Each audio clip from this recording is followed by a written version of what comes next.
AKTU के exams के लिए अभी भी यूट्यूब के रैंडम वीडियोस देख रहे हो? मुझे भी वही प्रॉब्लम थी। फिर मैंने डाउनलोड किया यूनिक सीरीज ऐप जो एकेटीयू के सिलेबस के हिसाब से बना है। अब हर सब्जेक्ट एकदम इजी लगता है। यहाँ मिलते हैं जो वीडियो लेक्चर्स, नोट्स और प्रीवियस ईयर पेपर्स, सब एकेटीयू सिलेबस के अकॉर्डिंग। बेस्ट पार्ट, पहली परचेज पे 20% ऑफ भी है। बस कोड यूज करो, सेव 20। डाउनलोड करो अभी unique series app, smart students की चॉइस। हेलो दोस्तों, वेलकम टू यूनिक सीरीज। मैं हूं अनुपम।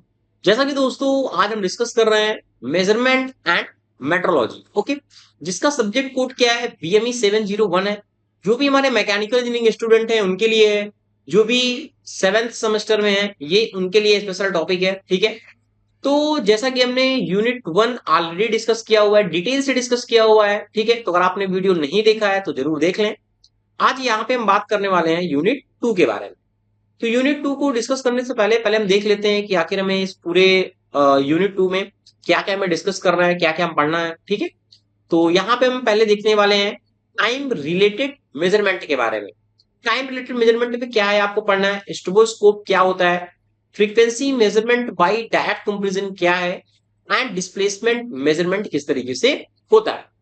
फिर इसी के अंदर टॉपिक है मेजरमेंट ऑफ प्रेशर के बारे में, जहां पे हमें डिस्कस करना है gravitational, direct acting, elastic and indirect type pressure transducer के बारे में, and measurement of very low pressure high vacuum, okay, ठीक है।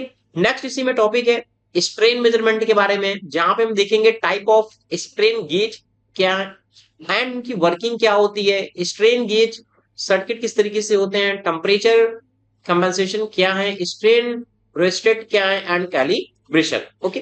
तो इन सारे टॉपिक के बारे में यूनिट 2 में हम क्या करेंगे दोस्तों, डिस्कस करने वाले हैं। तो चलो करते हैं थोड़ा सा वीडियो को स्टार्ट। क्या करेंगे, यूनिट 2 की पार्ट 1 में हम देख लेते हैं पहले हम क्या स्टडी करने वाले हैं। यहाँ पे जो टाइम रिलेटेड मेजरमेंट में पहला हम बात करेंगे स्ट्रोबोस्कोप के बारे में। यहाँ पे मैंने सिंगल टॉपिक लिया हुआ है क्योंकि जो आगे वाला जो टॉपिक है आपका जो फ्रीक्वेंसी वाला है वो थोड़ा सा लंबा टॉपिक है, इसी में कंबाइन करूंगा तो वीडियो काफी लंबा हो जाएगा।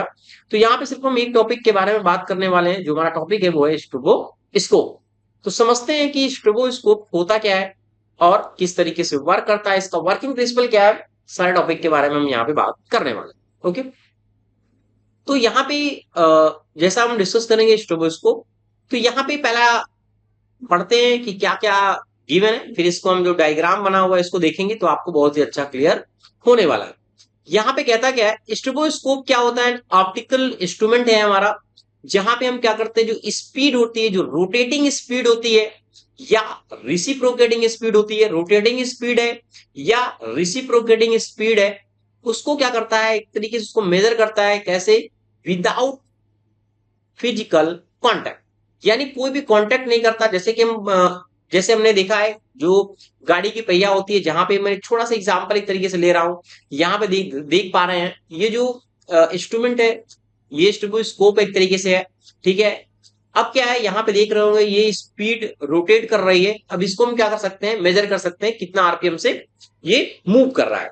तो यहाँ पे स्ट्रोबोस्कोप का यही मेन वर्क होता है। फिर कहता है कि it work by flashing light. हम किस तरीके से मेजरमेंट करते हैं कि इसमें फ्लैश लाइट जनरेट करते हैं। जैसा कि यहाँ पे आप फिगर देख पा रहे होंगे, ये हमारा क्या है, स्ट्रोबोस्कोप है। यहाँ पे एक फ्रीक्वेंसी एडजस्टमेंट लगा होता है फ्लैश लाइट के लिए, और यहाँ पे क्या है, फ्लैशिंग होती है। ये क्या है, फ्लैश हो रहा है। ये एक हमारी रोटेटिंग डिस्क है, ये जो आपको दिख रहा है ये हमारी क्या है, रोटेटिंग डिस्क है। और ये क्या है, स्पीड सोर्स है जो एक शाफ्ट से क्या है, कनेक्ट है। अगर मैं रियल फिगर देखूं तो यहाँ पे इस फिगर से द्वारा मैंने बताया हुआ है, जैसे कि आप यहाँ पे देख सकते हैं। यहाँ पे देखो फ्लैश कंटिन्यू दिखाया गया है। तो ठीक है, हम इस फ्लैश की मेजरमेंट प्रोसेस के द्वारा हम क्या कर सकते हैं, मेजरमेंट करते हैं। तो कहता है it work by flashing light at adjustable frequency, when the flashing frequency match the object rotational speed, the object appear sternly due to the stroboscopic effect. यानी हम फ्रीक्वेंसी को इस तरीके से एडजस्ट करते हैं। आप एग्जाम में ये फिगर बना सकते हैं। जैसे कि मैंने बताया, आप फ्रीक्वेंसी को इस तरीके से एडजस्ट करते हैं, क्यों, यहाँ पे ये क्या एक तरीके से हमें कांस्टेंट दिखे। जैसे आप देखो, जैसे हम लाइट दिखा रहे हैं तो कुछ टाइम ऐसे लग रहा है ये मूव नहीं कर रहा है, ठीक है। तो जब इस तरीके का प्रोसेस होता है तो हम क्या करते हैं, उसकी स्पीड को मेजरमेंट कर सकते हैं। किस तरीके से करते हैं थोड़ा समझते हैं, क्योंकि इसका प्रिंसिपल क्या कहता है, प्रिंसिपल ऑफ वर्किंग क्या है इसका, कहता है कि the stroboscope operate on pre resistance of vision and stroboscopic effect. होता क्या है यहाँ पे, ए रोटेटिंग ऑब्जेक्ट है is illuminated by the flashes, हम फ्लैश दे रहे हैं light at the regular interval में। तो होता क्या है, if the flashing frequency equal the rotational speed, जो फ्लैश की फ्रीक्वेंसी है और जो रोटेशनल स्पीड है वो इक्वल हो जाती है, तो जो ऑब्जेक्ट अपीयर एज ए स्टैंडरी, तो ऑब्जेक्ट हमें एक तरीके से रुका हुआ दिखता है, स्टैंडरी दिखता है। If the flash frequency is different, the object appear to move slowly forward और द बैकवर्ड। यानी अगर हमें फ्रीक्वेंसी ठीक तरीके से हमारी सेट नहीं है, तो ऑब्जेक्ट हमें यानी आगे मूव करता दिखेगा या पीछे मूव करता दिखेगा। तभी आपने कभी कभी देखा होगा, जब गाड़ी का जो पहिया है, जब आपने देखा होगा जब गाड़ी स्पीड से चलती है, तो कभी कभी ऐसा फील होता है कि गाड़ी हमारी जो पहिया है वो चल नहीं रहा है, मूव नहीं कर रहा है, या फिर कभी कभी हमें फील होता है वो स्पीड आगे घूम रहा है या पीछे घूम रहा है। तो ये एक रीजन है, आपने प्रैक्टिकली भी देखा होगा, ठीक है, जैसे कि आप यहाँ पे देख पा रहे होंगे।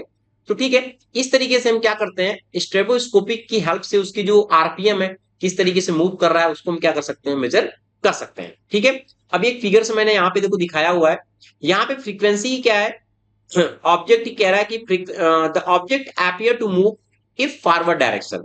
तो इस तरीके से हमें दिखेगा, अगर हमारा ऑब्जेक्ट अपीयर स्टैंडरी है तो इस तरीके से हमें कुछ दिखता है, अगर हमारा object appear to move in backward direction तो इस तरीके से दिखेगा। यानी फ्रीक्वेंसी यहाँ पे ग्रेटर है ऑब्जेक्ट की स्पीड से, यहाँ पे फ्रीक्वेंसी क्या लेस थी ऑब्जेक्ट की स्पीड से, यहाँ पे क्या था, दोनों इक्वल था। समझ में आ गया? ठीक है, आपको उम्मीद करता हूं समझ में आ गया होगा कि फिगर क्या कह रहा है, डिफिनीशन क्या कर रही है और प्रिंसिपल क्या कह रहा है। ठीक है, अगर हमें इसे कैलकुलेट करना है, स्टेबोस्कोप को कैलकुलेट करना है, तो इसका फॉर्मूला होता है कि इसके आरपीएम को कैलकुलेट करना है। तो हम देखते हैं कि फ्लैश की फ्रीक्वेंसी क्या है, यहाँ पे एक तरीके से आपको ये रीडिंग दिख रही है, ये फ्रीक्वेंसी को इंडिकेट करता है कि किस इसकी फ्रीक्वेंसी क्या है लाइट की, ये बताता है। ठीक है, और हम क्या करते हैं, इंटू 60 करते हैं, तो इस तरीके से हम कैलकुलेट कर सकते हैं। तो यहाँ पे क्या है, नंबर ऑफ फ्लैश पर सेकंड इंडिकेट करता है एचडी हर्ट्ज से, and RPM revolution per minute है। तो इस तरीके से हम क्या कर सकते हैं, कैलकुलेट कर सकते हैं। ओके, उम्मीद है समझ में आ गया होगा। ये एक्चुअल जो आपको रीडिंग है इस तरीके से एडजस्ट होता है, ये दिखता है। ठीक है, आगे बढ़ते हैं। जैसे कि मैंने यहाँ पे एक और फिगर दिखाया हुआ है, अब क्या है यहाँ पे एक्चुअल में जो स्ट्रोबोस्कोपिक होता है वो कुछ इस तरीके से दिखता है, जो इसका जो रियल डायग्राम रहता है। ठीक है, यहाँ पे क्या है, पावर स्विच लगा होता है, ये हमारा क्या होता है, हैंडल होता है। ठीक है, और यहाँ से क्या है, फ्लैश लाइट जाती है। ठीक है, जो ऑब्जेक्ट को हमें मेजरमेंट करना है, सपोज दैट यहाँ पे कोई रोटेटिंग ऑब्जेक्ट है, तो इस तरीके से यहाँ पे क्या है, फ्लैश जाएगी। ओके, और यहाँ पे क्या लगता है डिजिटल डिस्प्ले लगा होता है, जैसे कि अभी मैंने आपको दिखाया है, और यहाँ पे कंट्रोल नोब लगी होती है। तो यहाँ पे क्या है, कितना लाइट की फ्रीक्वेंसी है वो यहाँ पे शो करता है। ठीक है, तो हम समझ सकते हैं स्ट्रोबोस्कोपी क्या है, या इंस्ट्रूमेंट है, यूज करते हैं measure the speed of rotating object के लिए, या फिर रेसिप्रोकेटिंग ऑब्जेक्ट है बाय द स्ट्रोबोस्कोपिक इफेक्ट के द्वारा। ठीक है, फॉर्मूला मैंने आपको दिखा दिया है, ये रियल डायग्राम आपको समझ में आ रहा होगा, वेरी हेल्पफुल है। और यहाँ पे आप देख सकते हैं कि हमें अगर फ्रीक्वेंसी हमारी इक्वल है तो क्या दिखा, किस तरीके से हमें दिखेगा पहिया। ठीक है, अगर फ्रीक्वेंसी लेस है या फ्रीक्वेंसी ग्रेटर है तो हमें किस तरीके से दिखेगा। ठीक है, चलो आगे बात करते हैं टाइप ऑफ स्ट्रोबोस्कोपिक के बारे में, कि कौन कौन से टाइप है इसके। अगर मैं टाइप की बात करूं तो मैकेनिकल स्ट्रोबोस्कोपिक होता है पहला, जहां पे क्या होता है, यूज रोटेटिंग या स्लॉटेड डिस्क के लिए हम यूज करते हैं। लेस एक्यूरेट होता है, थोड़ा मैकेनिकल है क्योंकि, एंड रेयरली यूज टुडे, यानी हम बहुत कम इसको यूज करते हैं। अगर मैं बात करूं इलेक्ट्रॉनिक स्ट्रोबोस्कोपिक के बारे में, जो वेरी वेरी इंपॉर्टेंट है, आजकल हम जो यूज करते हैं मेनली यही यूज करते हैं, तो मैं कह सकता हूं कि use electronic circuit and the xenon LED flash lamp, जैसे मैंने दिखाया हुआ है। हाई एक्यूरेसी होती है इसमें, and most commonly use in industry. Industry में हम क्या करते हैं, इसी को यूज करते हैं। अगर मैं बात करूं डिजिटल स्ट्रोबोस्कोपिक के बारे में, तो यहाँ पे माइक्रो प्रोसेसर बेस्ड होते हैं ये सारे। ठीक है, डिजिटल फ्रीक्वेंसी डिस्प्ले इसमें लगा होता है, एंड हाई प्रिसीजन होता है, एंड इजी ऑपरेशन होता है। ठीक है, तो बट क्या है, ये थोड़ा कॉस्ट इसकी ज्यादा होती है। इसकी क्या है, अगर इलेक्ट्रॉनिक की कंपेरिजन में बात करें तो ये काफी ज्यादा कॉस्ट होता है। तो मेनली हम जो है इलेक्ट्रॉनिक जो स्ट्रोबोस्कोपिक होता है वही को यूज करते हैं, जो मैंने अभी आपको दिखाया हुआ है। ठीक है, बात करते हैं इसके एडवांटेज क्या है, अच्छा डिसएडवांटेज क्या है और एप्लीकेशन क्या होते हैं। अगर मैं बात करूं इसके एडवांटेज के बारे में, तो नॉन कॉन्टेक्ट मेजरमेंट है पहला, हमें स्पीड है, घूम रहा है, उसे कांटेक्ट नहीं करना, फ्लैश लाइट जलाना है, मेजरमेंट हो जाएगा, यानी कांटेक्ट नहीं होता है। और इसकी जो हाई एक्यूरेसी वो हाई होती है, सुटेबल है for high speed rotating machine के लिए, ठीक है। Self for moving machinery, move कर सकते हैं सेल्फ हम, ठीक है, और ऑपरेट कर सकते हैं।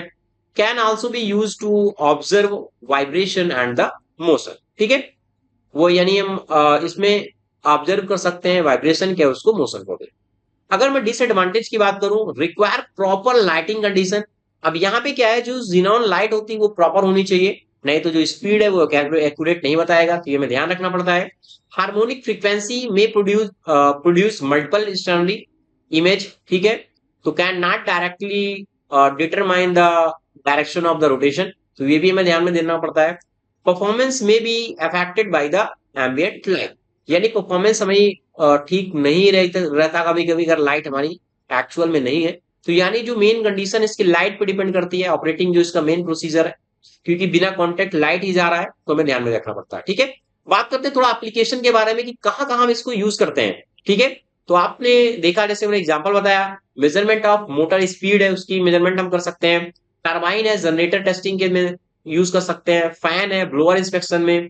टेक्सटाइल मशीनरी है, प्रिंटिंग प्रेस है, ऑटोमोटिव इंजीनियरिंग है, या वाइब्रेशन एनालिसिस है। Quality inspection of rotating part में भी हम क्या कर सकते हैं, इसको यूज कर सकते हैं। तो उम्मीद करता हूं ये आपका छोटा सा टॉपिक आपको समझ में आया होगा, जो पार्ट 1 में मैंने कंसिडर किया हुआ है। आगे हम नेक्स्ट पार्ट 2 में जो आगे हमारे टॉपिक हैं उनको हम क्या करेंगे, स्टडी करेंगे। ओके, वीडियो को एंड करने से पहले आपको छोटा सा इन्फॉर्मेशन दे देता हूं मैं।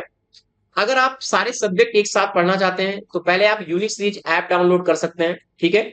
यूनिक सीरीज ऐप डाउनलोड कर सकते हैं प्ले स्टोर से, जहां पे आपको ये सारे सब्जेक्ट मिल जाएंगे, जैसे कि आप देख सकते हैं, मेजरमेंट एंड मेट्रोलॉजी है, एडिटिव मैन्युफैक्चरिंग है, पावर प्लांट है, कंप्यूटर ग्राफिक्स है, हाइब्रिड है, यानी जो 7 सेमेस्टर के ये सारे सब्जेक्ट हैं। उम्मीद करता हूं जो आपके कॉलेज में होंगे वो सब्जेक्ट आपको मोस्ट ऑफ द केसेस मिल जाएंगे यहाँ पे, ठीक है। प्रोजेक्ट मैनेजमेंट है, क्योंकि आपको यहाँ पे इलेक्टिव चलता है, तो इलेक्टिव है, सारे सब्जेक्ट क्या है ऐप में अपडेट है, तो आप एक बार विजिट कर सकते हैं और वहां से अपना जो भी सब्जेक्ट है एक बंडल डील वहां पे आप परचेस कर सकते हैं और अपनी स्टडी को स्टार्ट कर सकते हैं।